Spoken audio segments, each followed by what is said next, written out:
Paz do Senhor, meu amado, Deus seja contigo. E hoje nós vamos falar na nossa escola bíblica semanal sobre um assunto que me foi solicitado e nós preparamos aí um material bem profundo, bem inspirador, que é a respeito do tabernáculo. E o nosso versículo tema está em Êxodo 25:8 e fala assim: e me farão um santuário e habitarei no meio deles. Então este assunto é super importante e super interessante.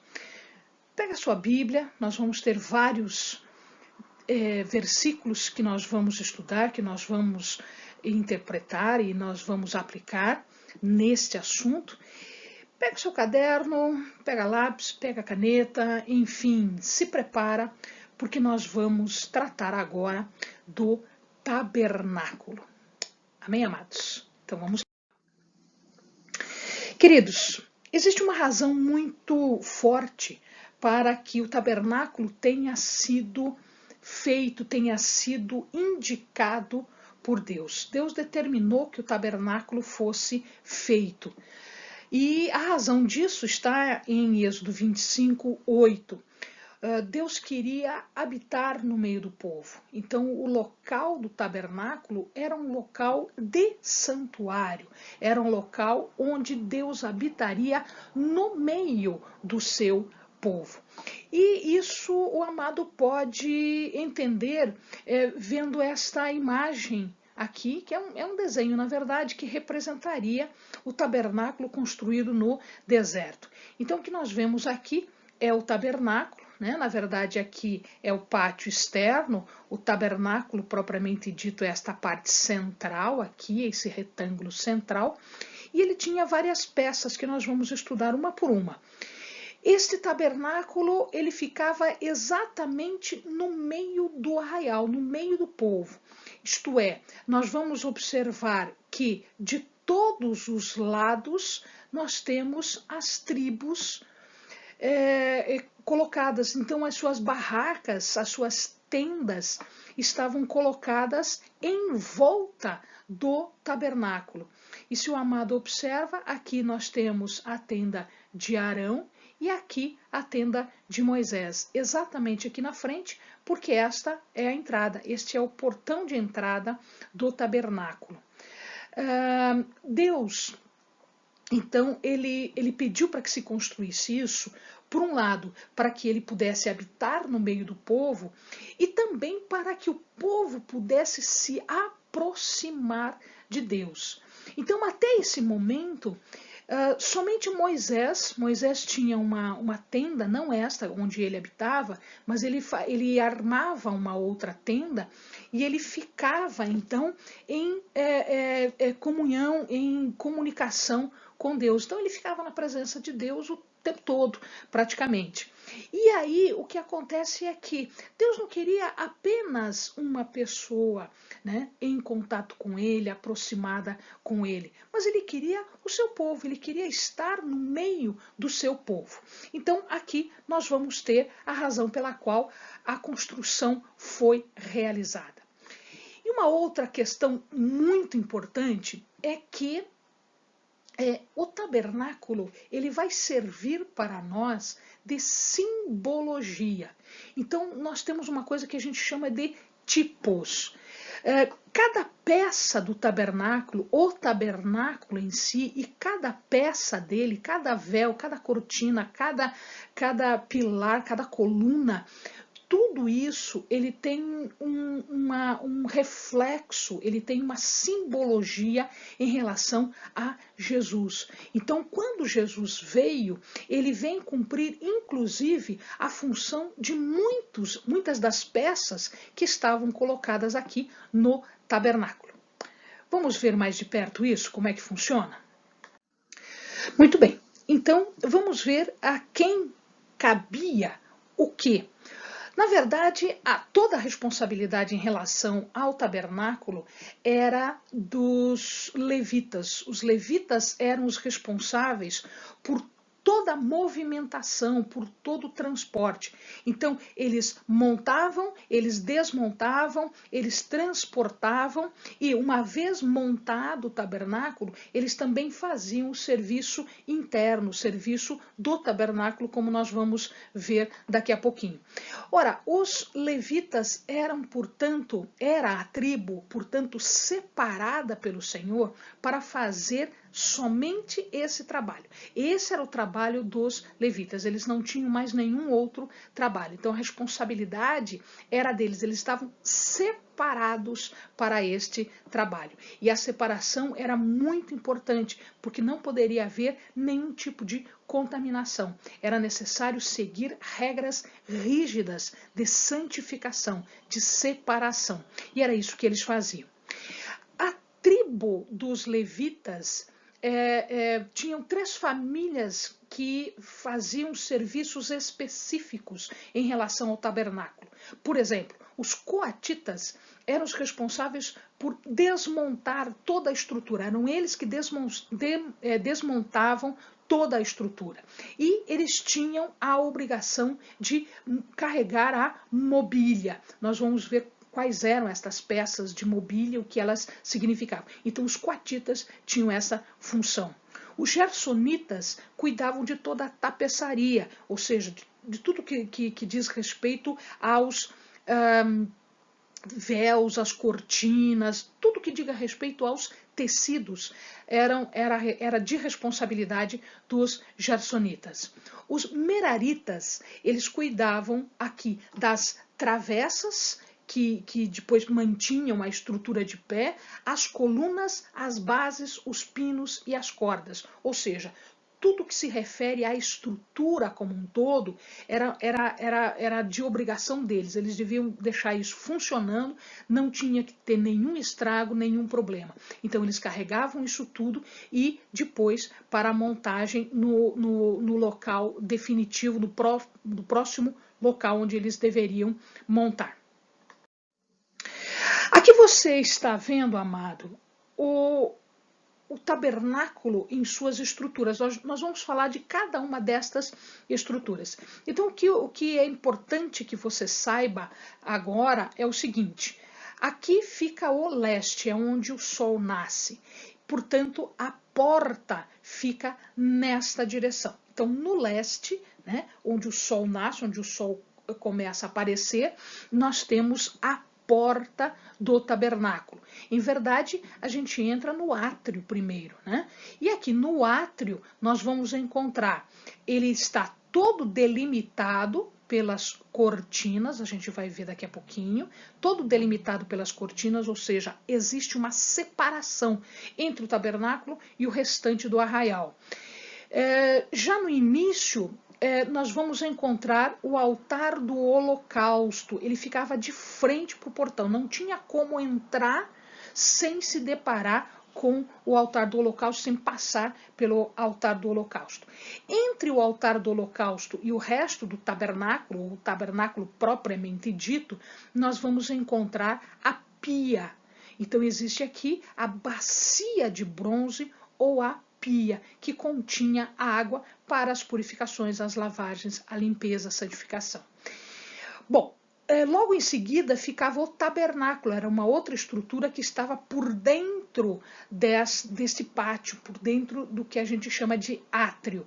Então aqui também existia uma entrada, e aí quando se entra em direção ao oeste, né, que eu estou entrando do leste em direção ao oeste, se eu olhar no meu lado direito, ou seja, para o lado do norte, meu lado direito, eu vou encontrar a mesa dos pães, ou a mesa da proposição. E do lado esquerdo, eu vou encontrar o candelabro. Bem na frente, ficando na frente de uma outra parte, aqui nós vamos encontrar o altar de incenso. Então, este lugar era chamado de santo lugar. O santo lugar era separado agora do Santo dos Santos por um véu. E no Santo dos Santos existia duas peças, apenas duas peças. Primeiro, a Arca da Aliança, e por sobre a Arca da Aliança existia o propiciatório. Então, duas partes, o átrio ou pátio e o tabernáculo propriamente dito, e o tabernáculo dividido em santo lugar e santo dos santos. Muito bem, a estrutura física, o que mantinha tudo de pé, era na verdade feito de colunas, bases e todas essas estruturas, elas tinham uma medição específica, tinham uma medida específica, e elas deveriam ser feitas com material específico, que nós já vamos ver com o amado. Então aqui nós tínhamos de comprimento 100 côvados, o que dava 45,72 metros, quase 76 metros de comprimento, e 50 côvados de largura, o 22,86 mais ou menos.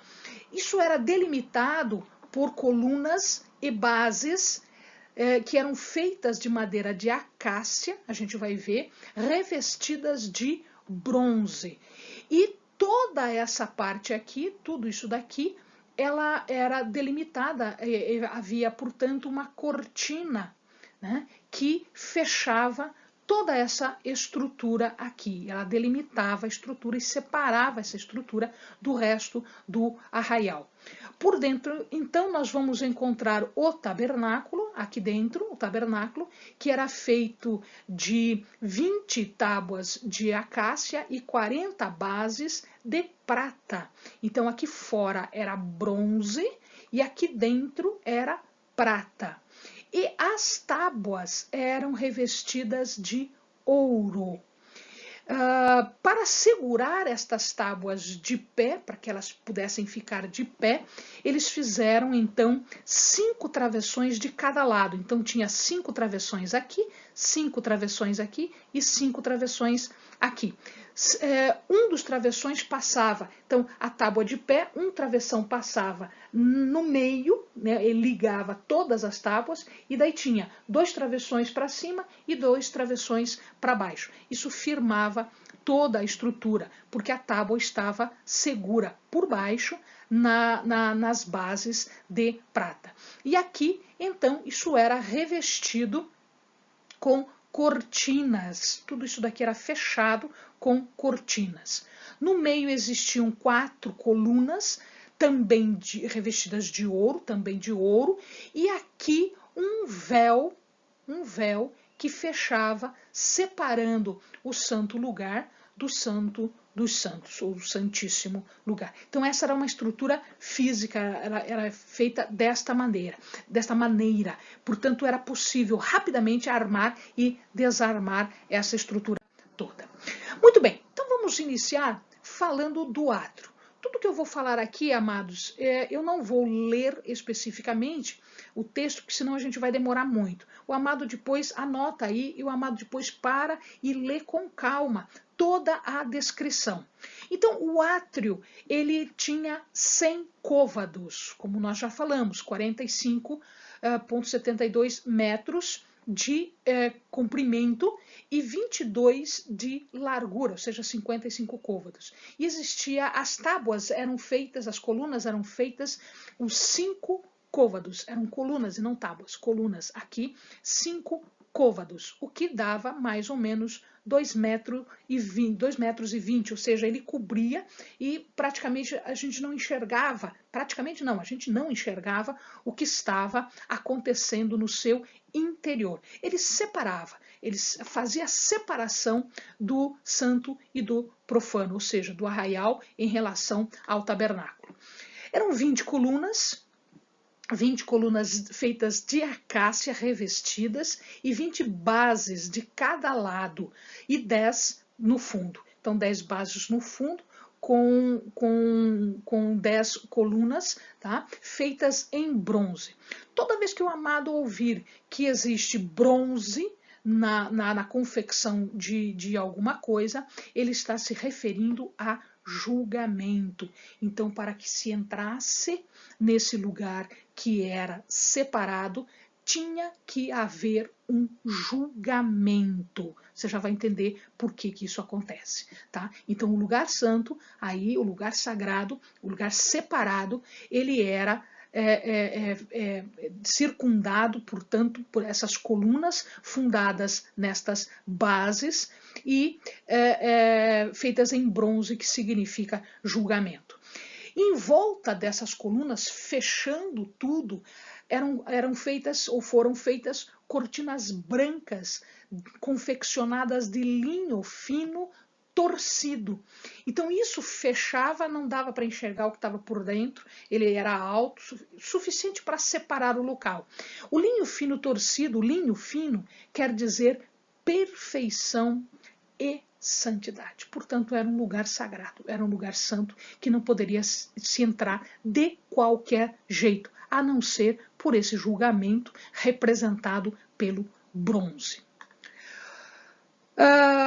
Quando se entrava no local, a primeira coisa que se via, eu citei agora há pouco, era o altar do holocausto. O altar do holocausto era o local de sacrifício. A gente vai ver mais para frente. Então, todos que entravam ali estavam separados, estavam justificados, porque eles passaram pelo altar do holocausto. Amém? Muito bem, aqui nós vamos ver o portão. Então, se o amado lembra do desenho que nós fizemos, haviam 3 colunas de um lado, 3 colunas do outro lado. E no centro havia um espaço. Aqui, então, foram colocadas 4 colunas que serviam de sustentação para o que a gente chama de reposteiro. Esse reposteiro tinha 9 metros, tá? 9 metros aqui. Ele, na verdade, ele serve de porta. A gente chamava de portão ou porta, porque a porta ela pode ser feita de madeira, de um outro material, mas existem portas feitas de cortina. Então essa cortina era uma cortina um pouquinho mais grossa e ela servia de porta para a entrada. Ela era feita de estofo azul. Por que azul? Porque aqui está representando o celeste, aquilo que vem dos céus, aquilo que vem de Deus. Então, celeste. Também era feito de púrpura. Púrpura era um lilás, era um arroxeado, né? E a cor púrpura, ela significa realeza. E feita também de carmesim. Carmesim é um vermelho, um vermelho sangue, que está representando o sacrifício, além do linho fino. Então, eles mesclaram isso, né, num bordado, né, aqui que o amado tem uma ideia de como poderia ter sido, ninguém sabe ao certo. Ninguém sabe ao certo porque isso não ficou para nós só temos a descrição na palavra, ele só diz bordado, a gente não tem ideia de como é que era esse bordado.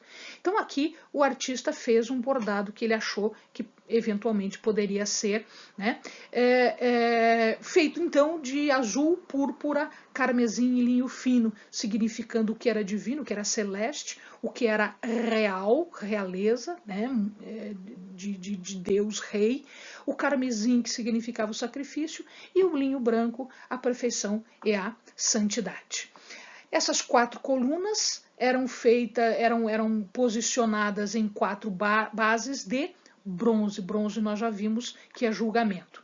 E aqui nós temos a nossa primeira passagem, que eu separei aqui para o amado, para a gente não perder muito tempo, né? Que está em João 10:9, que significa esse portão, esta porta.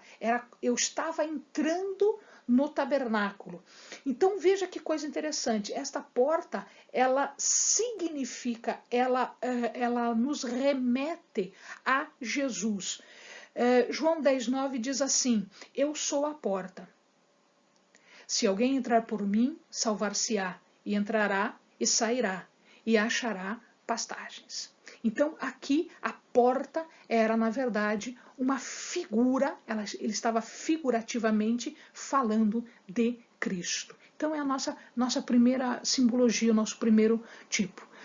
Jesus é a porta. Eu só posso entrar por Jesus. Não existe outra entrada que não seja Jesus. A primeira coisa que eu vejo quando eu entro no átrio, quando eu entro no pátio, é o altar do holocausto. Ele está descrito em Êxodo 27, de 1 a 9. E ele tem essa feitura aqui que o amado está vendo. Claro que é um desenho representativo, mas ele está refletindo como era. Então, ele era feito de madeira de acácia. A acácia era uma madeira muito resistente, uma madeira muito forte, ela não estragava, não se corrompia facilmente. Então, aqui nós temos um outro significado. Ser madeira de acácia quer dizer que não há incorruptibilidade, que há resistência naquilo que se está produzindo. E ela era revestida de bronze, ou seja, o julgamento. E o julgamento não poderia ser outro a não ser aqui no altar do holocausto. O altar do holocausto tinha 2,25 por 2,25, ou seja, de largura e de comprimento, era uma caixa quadrada, portanto, e tinha 1,35 de altura. A forma dela, portanto, era um quadrado, não muito alto, né? Em cada ponta eram feitos os chifres, o sangue era aspergido nesse local. E aqui em cima se sacrificavam os animais. Tá? Nós vamos ver aqui também argolas, por onde passava um varão de acácia revestido também de bronze, que quando eles estavam caminhando, era assim que eles levavam o altar. O altar era desmontado e era feito dessa forma. Tá? Então o animal era sacrificado, seu sangue era colhido, para que se pudesse fazer a remissão dos pecados. Então, o que acontecia é que a punição para o pecado é a morte. Então, os animais aqui eram sacrificados para que os pecados do povo fossem perdoados, fossem justificados. Então, eu não tenho como entrar sem passar pelo altar do holocausto. Significa dizer que eu não tenho como me achegar a Deus sem antes passar por este julgamento. E aqui nós vamos ver essa estrutura toda, ela vai demonstrar, ela vai me mostrar aquele sacrifício que Jesus fez na cruz. Quando Jesus foi moído, quando Jesus verteu o seu sangue, quando Jesus foi crucificado, ele foi, na verdade, sacrificado por nós, porque foi pelos nossos pecados. O amado tem acesso, nós fizemos uma aula a respeito do julgamento de Cristo. Vale a pena o amado, nesta parte, ir até o material e olhar como é que foi feito e os significados de tudo isso. Vale bastante a pena.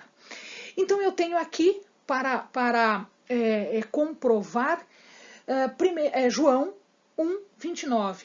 No dia seguinte, João viu a Jesus que vinha para ele e disse: Eis o Cordeiro de Deus que tira o pecado do mundo.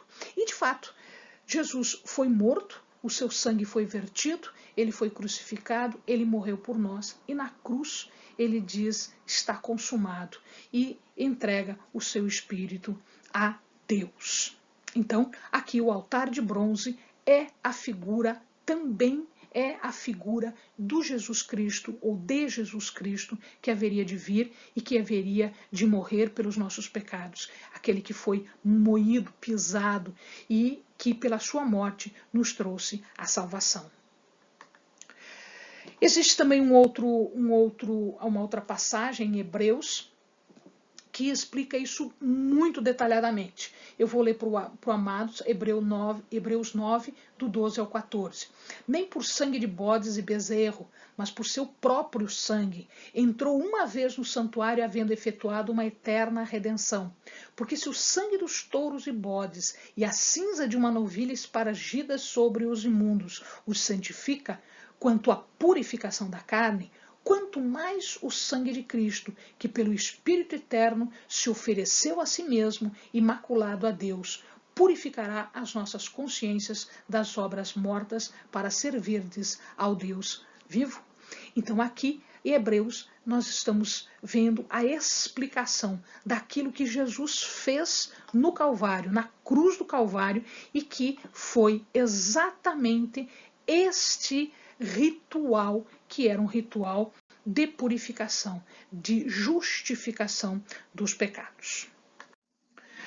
A pia de bronze não tem correlato, a Bíblia não nos fala como ela era, de que jeito ela era.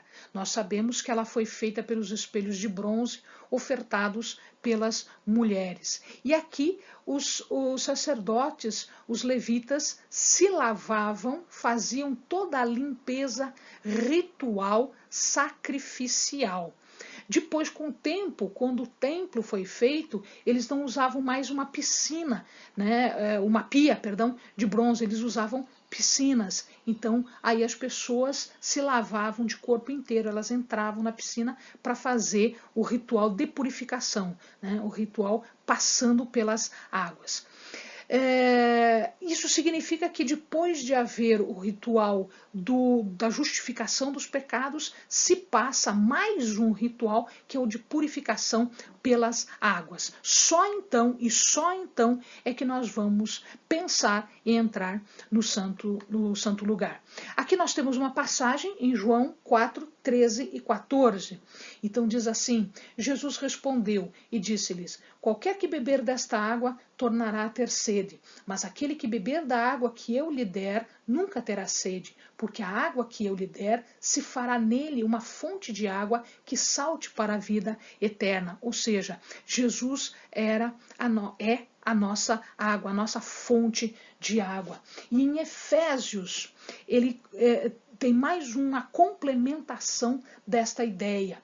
Ele diz assim: vós maridos amais vossas mulheres como também Cristo amou a igreja. E como é que Cristo amou a igreja? Veja lá.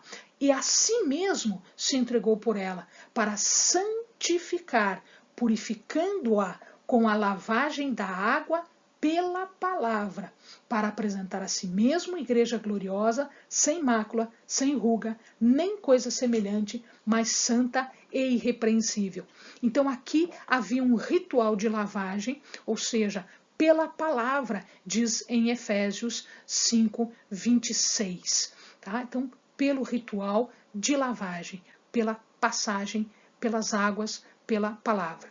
Alguns autores ainda acham que esse ritual também significa o batismo nas águas, ou seja, o morrer o velho homem e o aparecer o novo homem, né, surgido das águas, do batismo pelas águas, que é o batismo que nós passamos também. Então, ele pode também significar isso, segundo alguns estudiosos. Com base em tudo isso, eu já posso agora olhar para o tabernáculo, porque eu já passei por dois rituais de purificação, dois rituais de santificação, de justificação. Então agora eu já posso olhar para o tabernáculo. O tabernáculo já está acessível para nós. Então, este tabernáculo era feito de algumas coberturas. Então, eram feitas algumas cortinas. A primeira cobertura, ela está descrita, tudo isso está descrito em Êxodo 26, do 1 ao 14. A primeira cobertura, que é esta aqui de cima, ela era feita de 10 cortinas, de 12 por 1,8, de 12,6 a 1,8, ou seja, de 28 por 4 côvados, de linho fino, estofo, azul, púrpura e carmesim. E com desenhos de querubins. Aqui ele diz o que tinha, o que estava desenhado na cortina. Amados, veja que são as mesmas cores que estavam no portão. Então, para a entrada do tabernáculo, do pátio, né? E depois o tabernáculo como um todo, ele era recoberto, a parte interna do tabernáculo era recoberto com estas cortinas. Essas cortinas deveriam ser unidas 5 e depois 5, fazendo 2 conjuntos, e depois esses 2 conjuntos eram unidos, eram presos, né? Com laçadas e prendedores em ouro. O ouro agora já vai significar divindade, porque eu já estou falando de santo lugar, eu já estou falando de santíssimo, ou seja, ele está por sobre o santo lugar, portanto é divindade. A segunda cobertura é essa daqui, ia por cima, né? Então, primeiro eu coloco esta e depois por cima esta outra. Eram 11 cortinas, não eram 10, eram 11, tinha uma cortina a mais e era feito de pelo de cabra, que era um animal bastante rústico, bastante preparado, né? E que fazia toda essa proteção em relação ao tabernáculo. Eram 11 cortinas, cada uma tinha 13,5 por 1,8, 30 por 4 côvados. Elas seriam unidas 5 e depois 6, né? Então tinha uma a mais, e depois os dois conjuntos eram unidos por laçadas, por ganchos e prendedores que eram de bronze. Então internamente ouro e por cima bronze, ou seja, julgamento. A terceira cortina era uma cortina feita de pele de carneiro, mas esta pele de carneiro agora, ela era pintada, ela era tingida em vermelho. Então o amado está vendo a primeira cortina aqui, a segunda cortina aqui, e a terceira cortina era toda vermelha, toda pintada em vermelho. Esse vermelho vai significar o sangue de Jesus, o sangue que Jesus verteu por nós na cruz. Então está representando aí o sacrifício, a expiação dos pecados feitos por Jesus na cruz do Calvário. E a quarta cobertura era feita de animal marinho. Ninguém sabe ao certo que animal marinho era este.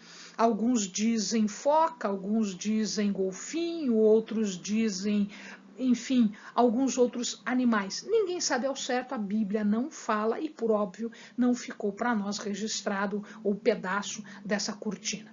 O fato é que era pele de animal marinho e fazia essa cobertura externa, essa cobertura do tempo, do clima, né?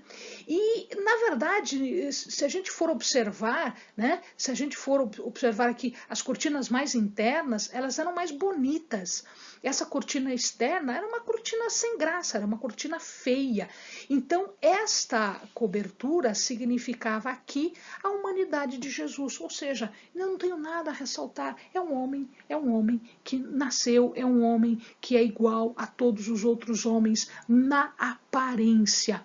A humanidade dele é igual à humanidade de qualquer outra pessoa. Então não chamava atenção. Era feito exatamente para não chamar atenção. Era uma humanidade, não tinha a divindade que as coberturas internas possuíam.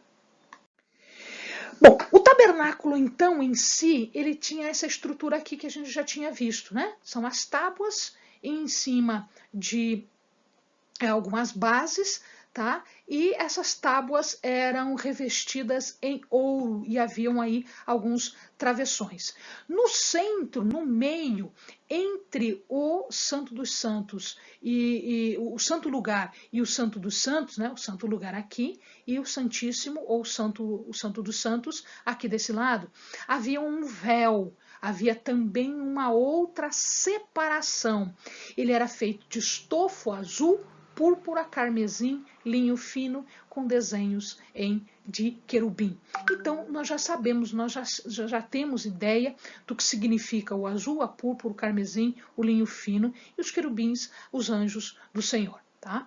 Aqui na frente eram 4 colunas, o amado está vendo aqui, as 4 colunas eram feitas de acácia, só que agora elas eram revestidas em ouro, portanto, divindade. E a base dela não era de bronze, era de prata. O que a prata quer nos dizer? Redenção. Redenção. Então, aqui na frente nós tínhamos alguns objetos e aqui atrás da cortina outros objetos. O que significava este véu e essa divisão? Aqui os sacerdotes entravam todos os dias, pelo menos 2 vezes por dia, para fazer os serviços, eles entravam aqui.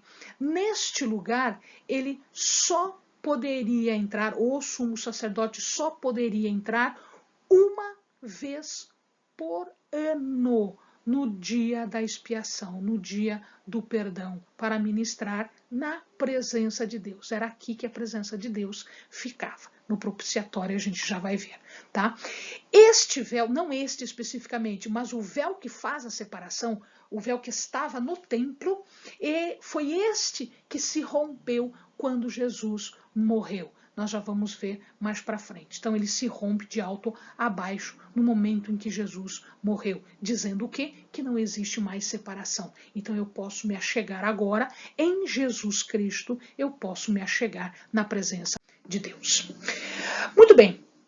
A parte seguinte, então, no lugar santo, nós vamos encontrar alguns objetos, alguns utensílios que eram levados pelos levitas.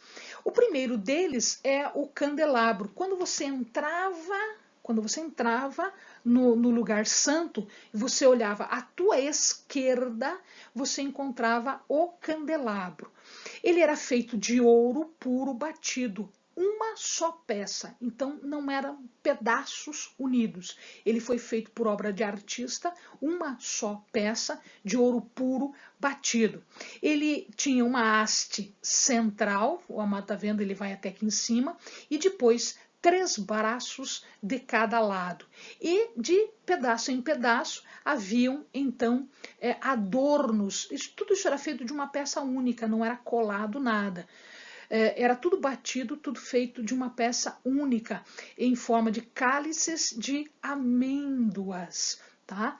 Tudo simulando a flor, o botão e a flor das amêndoas.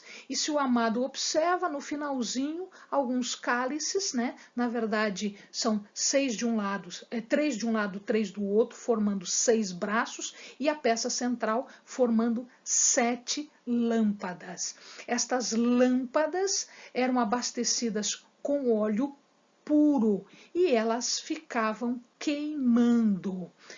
Esse óleo puro significa a unção do Espírito. Óleo puro, unção do Espírito, azeite puro. Né? De tarde, quando era tardezinha, eles entravam, eles faziam, já observando se estava tudo certo, eles acendiam as lâmpadas ficavam acesas durante o dia ou a noite toda, e de manhãzinha, quando eles entravam para continuar o serviço, eles apagavam e limpavam tudo, arrumavam tudo. Se o amado observar, João 1:9 vai nos dar ideia do que significa este candelabro. A palavra em hebraico é menorá. Menorá. E eles usam como símbolo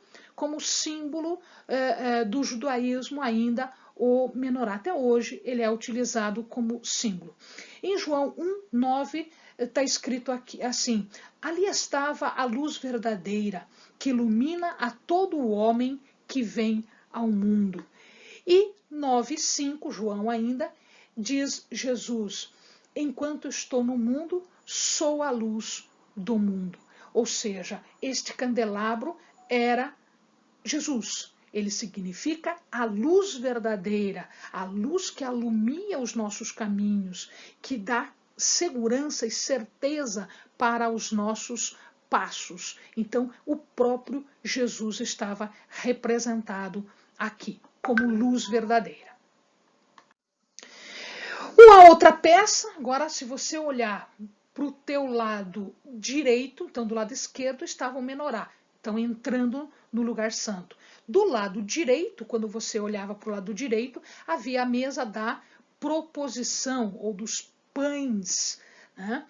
Ela também era feita em acácia, revestida em ouro. Ela media 90 de comprimento, 45 de largura e 45 de altura. E ela possuía aqui, se o amado observar, uma moldura em ouro, que era para as peças não caírem. E embaixo, próximo aos pés, também umas argolas feitas de acácia, revestidas em ouro, com varão de acácia revestido em ouro, que era para poder fazer a movimentação. O que acontecia nessa mesa, mesa da proposição, a mesa dos pães?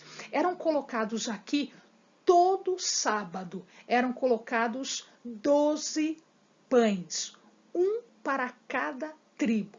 Então, o sacerdote entrava, ele retirava os pães que ficaram ali durante a semana toda e substituía por pães novos. Todo sábado era feito isso. O que se fazia com os pães velhos, vamos dizer assim, os pães que passaram ali a semana toda? Só o sacerdote podia comer destes pães. Então ele trocava e ele comia esses pães. Ele não podia ser comido por qualquer pessoa, só pelos sacerdotes. E aqui nós temos em João 6,35 uma passagem que vai significar aqui a respeito da mesa dos pães. Então nós temos, e Jesus lhes disse: eu sou o pão da vida. Aquele que vem a mim não terá fome, e quem crê em mim nunca terá sede. Então aqui nós vamos ter um memorial, né? Jesus como pão da vida. Nós temos uma outra passagem também que diz que Jesus, o corpo de Jesus foi moído como se moe a massa para fazer o pão, né? Então aqui é o próprio Jesus, o Jesus que é fonte de alimento, onde nós não teremos fome jamais enquanto houver pão, enquanto houver Jesus. Ele é a nossa fonte. Quando eu entro, então, à esquerda eu vejo o menorá, à direita a mesa dos pães, e à minha frente, de frente para o véu, existe o altar do incenso. O altar do incenso tem praticamente as mesmas dimensões que nós já vimos, né? Ele é feito também de acácia, revestida em ouro, 94 centímetros por 45. E existe aqui, em cada cantinho, nós vamos encontrar um chifre, tá? A parte de baixo existem argolas por onde passa o varão feito de acácia revestido em ouro. Então todas as peças do mobiliário eram em ouro. O que acontecia aqui? Aqui era colocado um incenso. O incenso funciona como um símbolo da oração, um símbolo da intercessão, um símbolo da mediação. Então, o que fazia o sumo sacerdote? Ele acendia, era acender o incenso de manhã e à tarde, as duas vezes. Então, de manhã ele acendia, aquilo ficava queimando, à tarde ele fazia a mesma coisa, limpava o que era necessário e queimava também o incenso. O que era isso? Ele estava se colocando diante de Deus, diante do santo lugar, né, do Santo dos Santos, o Santíssimo, para fazer então a intercessão para Deus pelo povo. Então o povo tinha aí um intercessor, esse intercessor que fazia as orações todos os dias, 2 vezes por dia. E aqui a gente vai ver uma passagem de Hebreus 7:25. Portanto, pode também salvar perfeitamente os que por ele se chegam a Deus, vivendo sempre para interceder por eles. E por isso, agora, Jesus fazia essa intercessão. Hebreus 9:15, e por isso é mediador. Quem? Jesus. É mediador de um novo testamento, para que, intervindo a morte para a remissão das transgressões que havia debaixo do primeiro testamento, os chamados recebam a promessa da herança eterna. Ou seja, Jesus é o nosso intercessor. Então, ele está constantemente intercedendo por nós diante de Deus. O incenso que era queimado neste local deveria ser feito com uma fórmula especial. ele não poderia ser utilizado para qualquer outra coisa, ele era santo, santíssimo, e portanto ele só poderia ser queimado ali, naquele momento. Então, como o amado está vendo, né?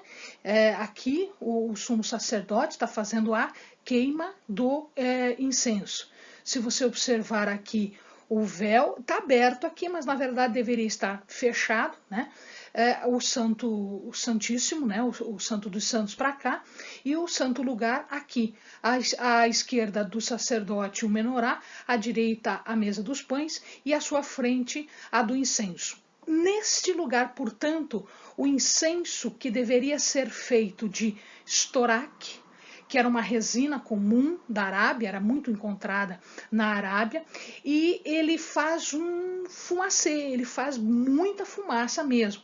E ele é muito utilizado como germicida, microbiocida, ou seja, ele elimina todos os micróbios, todos os germes.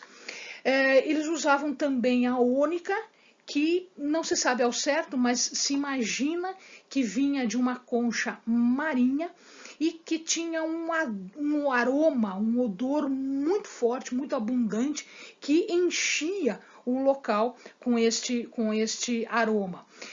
O gálbano também, que na verdade se ele estivesse sozinho, ele não tinha um aroma muito bom, não era uma coisa assim muito agradável, mas quando ele era queimado junto com outras coisas, ele ressaltava, ele destacava o aroma, os outros componentes, né? O estoraque e a ônica. E eles usavam também sal. Amados, não havia possibilidade de queimar este incenso em algum outro lugar. Isto era para apreciação do Senhor e apenas dele. A fórmula correta, as medidas corretas, nós não temos conhecimento, a gente não tem ideia de como é que era, de qual era. Muito bem, com isso nós chegamos ao Santo dos Santos, ou o Santíssimo Lugar. No Santíssimo Lugar, só uma vez por ano, no Yom Kippur, no dia da expiação, o sumo sacerdote, somente ele, poderia entrar. E a vida dele corria risco toda vez que ele entrava. Por quê? Se tudo que tivesse sido feito antes não fosse feito corretamente, quando o sumo sacerdote entrava, ele não estava justificado, ou seja, ainda havia pecado no meio do povo, e ele era fulminado, ele era morto ali mesmo. Tanto isto é que muitos dos sacerdotes, quando entravam ali, eles faziam amarrar para que quando eles entrassem e fossem fulminados, alguém puxasse a cordinha e eles pudessem ser retirados ali de dentro. Então, essa era uma história que se contava em relação aos sumos sacerdotes. Então, eles tinham muito temor em entrar nesse lugar. Eles entravam com incensos, com muita fumaça, e, portanto, eles eram escondidos no meio da fumaça, porque ninguém poderia ver a Deus e sobreviver. Este era o lugar em que Deus habitava. Era o lugar mais santo que poderia haver na terra. Ele era separado porque representava a separação da santidade de Deus e a impureza dos homens. Este véu que fazia a separação foi o véu que se rompeu quando Jesus morreu na cruz. Então o véu se rompe de alto a baixo e ele se separa. Então neste momento nós temos a abertura, o acesso livre à presença de Deus. Quando Jesus morre, ele faz isso por nós. Isso pode ser averiguado, né, em Hebreus 9:11. Então vamos lá. Mas, vindo Cristo, o sumo sacerdote dos bens futuros, por um maior e mais perfeito tabernáculo, não feito por mãos, isto é, não desta criação, nem por sangue de bodes e bezerros, mas por seu próprio sangue, entrou uma vez no santuário, havendo efetuado uma eterna redenção. Então, é isto que significa este Santo dos Santos. Jesus foi o nosso sumo sacerdote. Ele entrou primeira vez, única vez, suficiente vez por nós, para redimir, uma vez por todas, os nossos pecados. Não por sangue de bode, não por sangue de boi, não por sangue de animal nenhum, mas pelo seu próprio sangue. Ele fez isso. Em Mateus 27:51, nós vamos ter a passagem de onde o véu se rompe. Então, Mateus está contando o momento em que Jesus morre, e ele diz assim: e eis que o véu do templo se rasgou em dois, de alto a baixo, e tremeu a terra, e fenderam-se as pedras. Então, para mostrar que Jesus fez isto, a sua morte fez isto por nós. Ele deu acesso perpétuo a Deus. Dentro do Santíssimo Lugar, nós vamos encontrar a Arca da Aliança ou Arca do Testemunho. Ela é feita de madeira de acácia, revestida de ouro puro por dentro e por fora. E ela possuía argolas, né, do ladinho, argola, e por ali passava um varão que também era de acácia e que era revestido de ouro, que servia para o transporte. A tampa desta arca é chamada de propiciatório, né? E ela tem a figura de dois querubins cujas asas se tocam, uma aqui embaixo e outra lá em cima. E toda ela era feita de uma peça só, de ouro puro batido. Dentro da arca, nós vamos encontrar as tábuas da lei, aquelas que foram dadas no Sinai, né, para Moisés no Sinai. Também encontramos a vara que Arão utilizava e que estava florescida.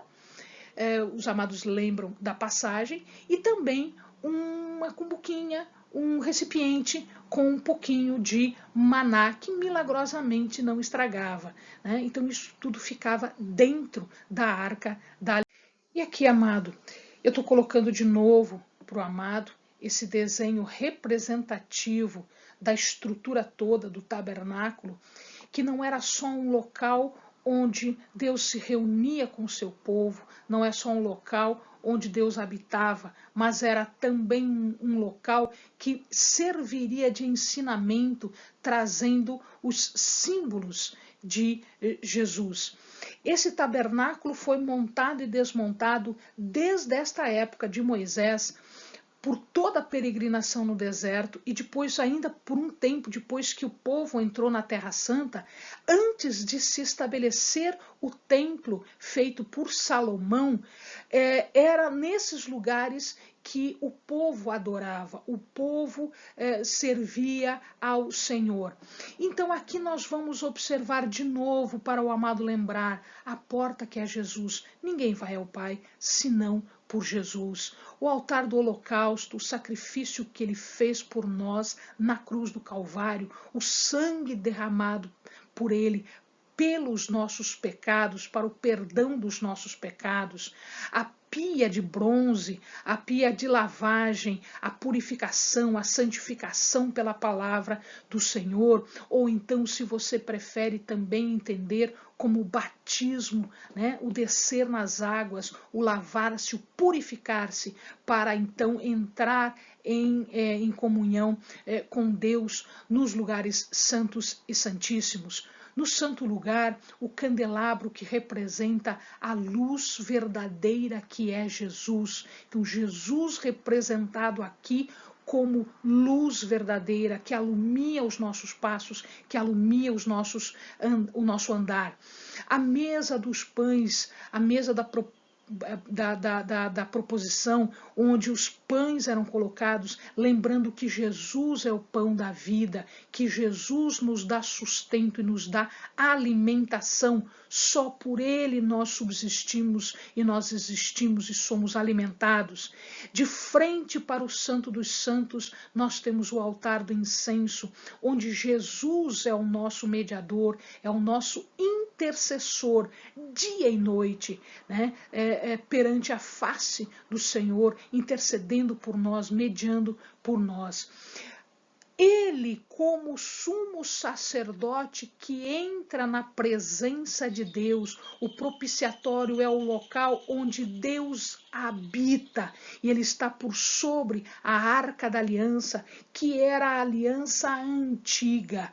Hoje, este sumo sacerdote que entrou uma única vez, uma suficiente vez, e que fez o sacrifício uma única e suficiente vez, né? Ele estava ministrando e hoje ele ministra como nosso sumo sacerdote. Aqui a arca da aliança, que agora é uma nova aliança, a nova aliança trazida pelo sangue de Jesus.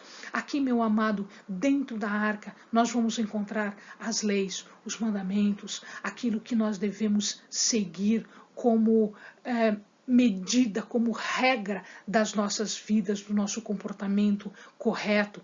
Aqui também nós vamos encontrar a vara de Arão, que é a autoridade sacerdotal, Jesus como nosso sacerdote em autoridade. E aqui, milagrosamente, o maná, o alimento que vem dos céus, quando tudo parece fechado, quando tudo parece que não existe, aqui, o alimento que vem dos céus.